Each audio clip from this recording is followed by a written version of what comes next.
I, Joseph Robinette Biden Jr., do solemnly swear. With Joe Biden's inauguration, the first 100 days of the Biden administration has already begun. The challenges are substantial: a problematic vaccine rollout, a bleak economy with high unemployment, and gaping holes in the federal budget from economic relief packages and shrinking tax dollars. How will those first 100 days roll out? I'm Sam Roberts of the New York Times, and welcome to the New York Times Close Up. On top of the administrative and political challenges, President Biden has to find a way to temper the anger of a divided nation. As the Capitol riot showed us, the country is as divided as it's ever been. And then there's the now ex-president. What will we see of him and his followers? Today, we're looking ahead to those first 100 days. Although I've gotten out of the predicting business, we're taping before the weekend. We'll look beyond with Michelle Goldberg, op-ed columnist with the New York Times, and Eleanor Randolph, contributing writer for the New York Times. Michelle, we looked at the inauguration or the swearing in of Gerald Ford when he took over for Richard Nixon, and he said the long national nightmare is over. Can we say the same thing now that Joe Biden is the president? I think we can say that a long national nightmare is over. I mean, it's kind of bittersweet. A lot of us have been waiting for this moment every day for 4 years. But that relief is tempered by the fact that we're in the middle of another long national nightmare, bequeathed to us by the incompetence of the previous administration. And so, the long national nightmare will really be over when people can go out and celebrate together instead of watching this atomized in their own homes. Eleanor, we might know the answer to this before this program airs, but let me ask you hypothetically, at least. It's reported that Donald Trump did leave a note for Joe Biden. What do you think he said? I think it included all the tweets he has not been able to tweet over the last 2 weks. No, I mean, somebody probably wrote it for him, and it probably is more gracious than he feels. And I wonder, I guess we'll get to see it, but I can't help wondering if it's in that big scrawl of his, done with the special pen. The Sharpie. The big Sharpie, the Trump Sharpie. Oh goodness, what a relief it is that he's in Florida. Michelle, you pointed out that the rally, the riot, whatever history will call it, tore down the veil that has masked the president and the presidency for all this time. What was the epiphany for Republicans, for the senators, for Mitch McConnell? What was it that actually turned them? Was it their own safety? Why did they turn around?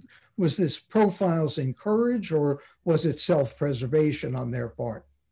Oh, I think it was definitely self-preservation. I think the epiphany was three-part, right? It was first Trump losing the election, although that in itself wasn't enough to do it, especially because it wasn't the sort of repudiation that he deserved. Then it was the losing the 2 Senate seats in Georgia, right? Because one of the reasons people had, well, it's 2 parts. One of the reasons people had been humoring him is because they needed his help in Georgia. After the losses in Georgia, which give Democrats the Senate, it became clear that he had actually sabotaged the Republican candidates there.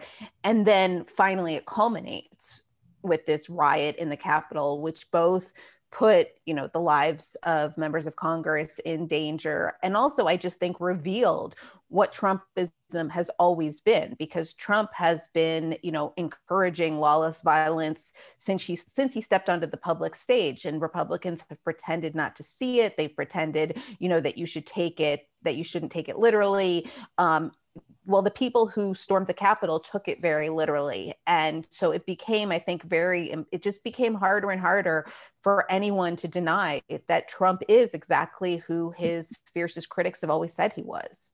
You wrote that at the beginning of the president's reign, you expected this moment of widespread repudiation to come quickly. Why didn't it? Well, I think because Donald Trump had power, and it's pretty obvious that, most Republicans, with very few exceptions, Jeff Flake, John McCain, chose power over patriotism, right?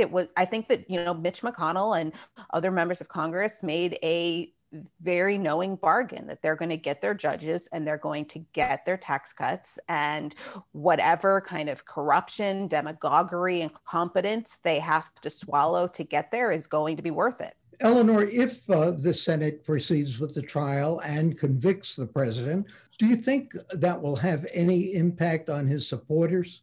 Will it change any minds? Well, knowing Donald Trump, the first thing he'll do is countersue and try to get it up to his Supreme Court. I think what he did was just let the dogs out here. I mean, he made racism and white supremacy go front and center in our society. It was always there. It's been there, since the beginning, really. But he made it, in his terms, respectable for them to come out and feel these things and say these things. And I don't know, I think the hardest thing for Joe Biden is going to be trying to find a way to put that back and to restore a belief in diversity. And, the fact that the first thing he wants to do is an immigration reform is so telling, because not only politically, he's going for the Hispanic and Latinx communities, but also it is a reminder that this is not a whites only country. It is diverse, and we've survived and prevailed because of that. Assuming that he did appeal to racists, that he did appeal to white supremacy, not all the 70 million people who voted for him can be in that category. So how does President Biden appeal to them, Eleanor? Yes. I think to me, what is really interesting about Joe Biden is that he doesn't need training wheels. He's going to go into the White House. He knows how the White House works. He knows how Congress works. He knows how government works. He's not some business executive who thinks he can just point his finger and things get done. If you look at the things he planned for the first day to sort of unroll all those president initiatives that Trump has done, he's going to work very hard on so many levels, and you just have to hope that he can convince people that the government is not your enemy, and that's a start. He also controls the police systems and the military, and I don't know how that's going to go going forward. Michelle, you wrote in your column about the power of tech companies like Twitter. Does that make you and me, for that matter, as people who work for the mainstream media, feel marginalized in a sense? I don't know that it necessarily makes us feel marginalized. I think that, the New York Times in particular probably has a fairly symbiotic relationship with a lot of these social media platforms. I think that it can make the truth feel marginalized, right? I think it's had an enormously, it's had really a devastating impact on democracy, not just here, but around the world, right? Activists in many, many different countries in the world we'll talk about, massacres and pogroms that have been planned on Facebook, and basically Mark Zuckerberg and Sheryl Sandberg and the rest of them haven't listened, and they didn't listen until it came here. It's very difficult for a society to operate without some sort of shared understanding of a reality, for a society to operate with, just kind of an intravenous drip of propaganda into people's veins. And with these algorithms that really encourage people to stay angry and paranoid because it promotes engagement, right? It's not just that people stumble on some of these insurrectionist Facebook groups. They're actually directed there. And so I do hope that this new administration takes some steps to break up these companies so that they don't kind of have a power that exceeds that of many nation states. Eleanor, one of the remarkable events of the swearing in on Wednesday was the inauguration of the vice president, Kamala Harris, breaking gender and racial barriers, showing off her extended family, all of that almost taken for granted. Have we made that much progress in this country? I hope so. We'll see. One of the things I really loved was all these little girls writing letters to her and saying how energized and excited they were. I mean, as journalists, we're busy looking at in some ways, the frictions and the problems, but here was a little ray of hope that I found very encouraging. And, she has played it just right. And I don't know what her future is going to be. I mean, obviously, if Biden decides not to run in 4 years, she's going to be in a prime spot. But she is really quite an icon for so many young women and young women of color and just little girls. So, I mean, as a big girl, I have to say how excited I was to have that and to have that moment in our country. Michelle, speaking of promise and the future, what can we really expect from Joe Biden? What are we hoping for him? One of the things that we were looking forward to, arguably, is normalcy. And as we've said before, the last time we looked forward to normalcy, we got Warren Harding.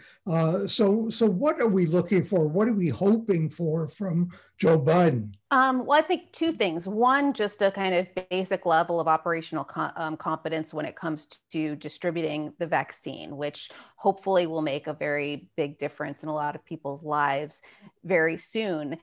And then I think that Joe Biden and certainly the people around him understand that the only way to change the climate in this country, if it's possible, is to make people's lives less desperate. I think that Reaganism is finally dead. That Joe Biden was not it was not a left-wing senator by any means, but he comes to office at a time when kind of austerity politics have been thoroughly discredited. He's spoken in favor of the necessity of deficit spending. The people around him are people who basically understand that you need to use the government to help people, and also to help people in a way that they feel and understand. Barack Obama wanted to do it in a very kind of technocratic way that was almost invisible to a lot of people. At one point, they feared that if people, sort of were too aware of the savings that they were getting, that they would save it instead of spend it. But what it meant was that people never kind of felt like they were getting Obama bucks. You never had Barack Obama's name slapped on things that were built as a result of the Recovery Act. And as a result of that, his administration just didn't get a lot of credit for things that it did to get us out of the last financial crisis left to us by a failed Republican presidency. And I think Joe Biden and certainly the people around him have learned from that and understand that, you need to, not only do you need to do things for people, but you need to make sure that they understand where these things are coming from. We did have Obamacare. That's certainly true. And, and I think that we can all be, I'm very grateful that, as many people have pointed out, Donald Trump went into office really determined to undo every part of Obama's legacy, particularly Obamacare. And he leaves 4 years later, having failed to do that. Eleanor, how much can Biden actually accomplish? We saw a lot of things that Donald Trump did in his 4 years, obviously things that he pushed through Congress, but a lot of things he did through regulation, through executive order, probably things we still don't even know about. How much of that can Joe Biden undo? Well, you know what? If you look at what they say he planned to do this week, right after he was sworn in. He wants a new head of the CDC. He wants to get back in the Paris Agreement. He wants to get back in WHO. He wants to stop putting money in the wall. He wants to stop the Keystone Pipeline. There are so many regulations that Trump did, and many of them at the last minute, that Biden can simply go in and undo. And there are ways the Trump administration fed people into the government that it's going to be harder for Biden to get rid of them. But if you've ever been in Washington, there are ways to get somebody, and you don't really send them to the North Pole, but they sort of end up in a side office somewhere that doesn't really have that barely has the internet, So he's moving, it seems to me, he's moving very, very fast to try to unravel a lot of the Trump presidency. As Harry Truman said, if you need a friend in Washington, get a dog. Yeah. Thanks to Michelle Goldberg and Eleanor Randolph of the New York Times. And coming up next, where are all the vaccines for New York City?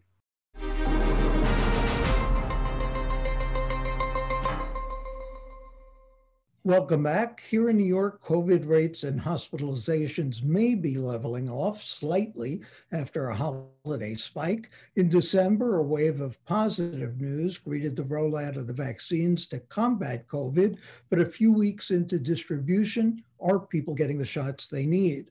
The controversy continues over whether to require distance learning. The mayor saying recently that, quote, the safest place to be in New York City is, of course, our public schools. But will public schools close yet again? Joining us to talk about these issues is J. David Goodman, Metro reporter for the New York Times. David, you joined a couple of our colleagues recently in writing about the national picture, 400,000 deaths at the time, how government guaranteed its own failure. Would you say that's true of New York State and New York City as well? Well, sure. I mean, there's a lot of ways in which, and we wrote about this back in April in assessing the first wave of deaths and infections. There's a lot of ways, of course, that the federal government set the states back and set the country back in terms of getting ahead of this virus in the early weeks and months. Then there's a series of decisions that the governor and the mayor made in March and April that really delayed action, and especially in terms of keeping businesses and schools open at the time, caused by some estimates a huge number of deaths that could have been avoided had we taken action earlier. Now that period is done, and we're in a sort of a new period, but in many ways we're having the same kind of debates again around vaccines in terms of what the federal government is doing to hamstring the states, and then what are the states doing? How are they, taking that situation, and are they improving upon it, or are they causing issues themselves? That's sort of where we are right now. Well, when we look into causes, is this trying to keep the economy going? Is this incompetence? It's easy, obviously, to second guess decisions like this, particularly in hindsight. Why are these mistakes? Why had the government guaranteed its own failure, and is it doing the same thing now again? Yeah, I mean, I think all along, the U.S. has taken a real sort of balancing act approach between closures, trying to address the virus and trying to keep the economy humming along. And you saw, New York State, because we were hit so hard in the beginning, the shutdowns were broadly accepted. But in other parts of the country that also shut down around the same time, they didn't have the same kinds of infections and hospitalizations. And so they kind of went into a lockdown without the feedback of actually having the virus, so prevalent in their communities. And so when it ended up hitting later in that summer, as they started to reopen, you had this real tension of folks feeling like we did this already and we need to get the economy going.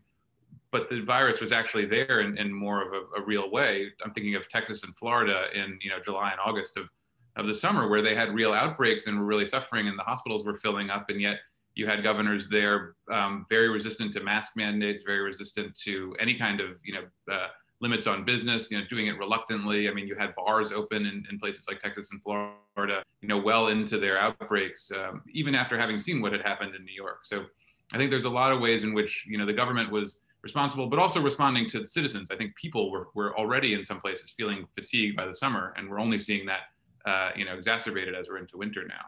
I'm sure many of our viewers have gotten very frustrated trying to schedule vaccines. The rules keep changing. The priorities seem to change a little bit as well.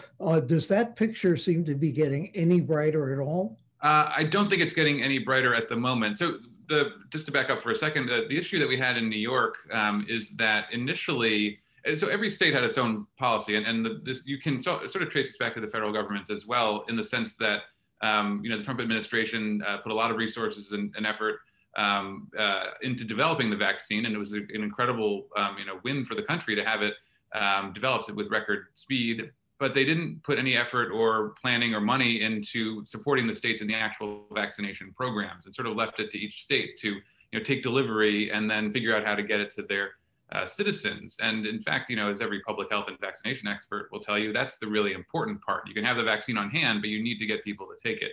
And so initially, Governor Cuomo set very strict guidelines for who could get the vaccine, working through hospitals in a way that wasn't typically done or planned for in a public health rollout of a vaccination program, and then stuck with that for several weeks as it became clear that the restrictions were too strict, that not enough people qualified. And so what did he do then? He, after there was a clamor by the mayor and some others in New York, he then opened up the floodgates and let basically not everyone, but a huge number of people come in. So you had, millions of seniors and essential workers suddenly qualifying for the vaccine late last week, or I guess it was 2 weeks ago now. And that just created that was the demand that had been pent up. And suddenly you had a surge in demand, and there isn't the supply to meet it at the moment. There hopefully will be over time.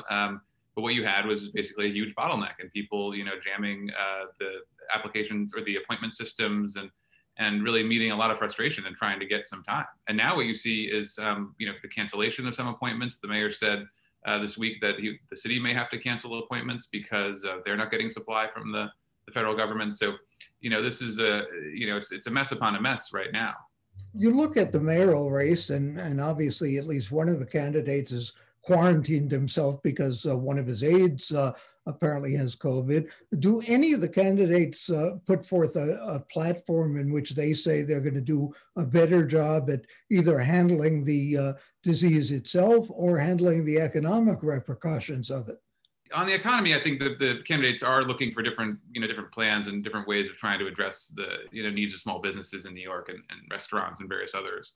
I haven't really seen, the pandemic and the response to it really come up in a central way in the mayor's race yet, in a way that would distinguish the candidates one from the other. I mean, I think what we've seen and what's a little disheartening is that the New York City Health Department has this huge staff and great reputation and years of experience with vaccinations, but they've really been sidelined both by this mayor in the early part of the pandemic, and now by the governor in the way that he's chosen to work through hospital associations rather than the city's own public health department when dealing with the vaccination program. And so I think for these mayoral candidates, they're trying to find things that resonate with a broad swath of New Yorkers, and I'm not sure they figured out how to do that with the pandemic. There's so many cross currents and so much unease, and people really want their vaccines now, but I'm not sure any of these candidates could promise that.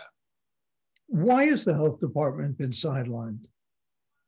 Well, there's a variety of different reasons. I mean, but I think what it comes down to in both cases for the mayor and for the governor is that they appear to be much more comfortable understanding the sort of healthcare side of the equation versus the public health side. And this is, what hospitals do is something that we all have familiarity with. We all know kind of you go see your doctor and they treat a disease.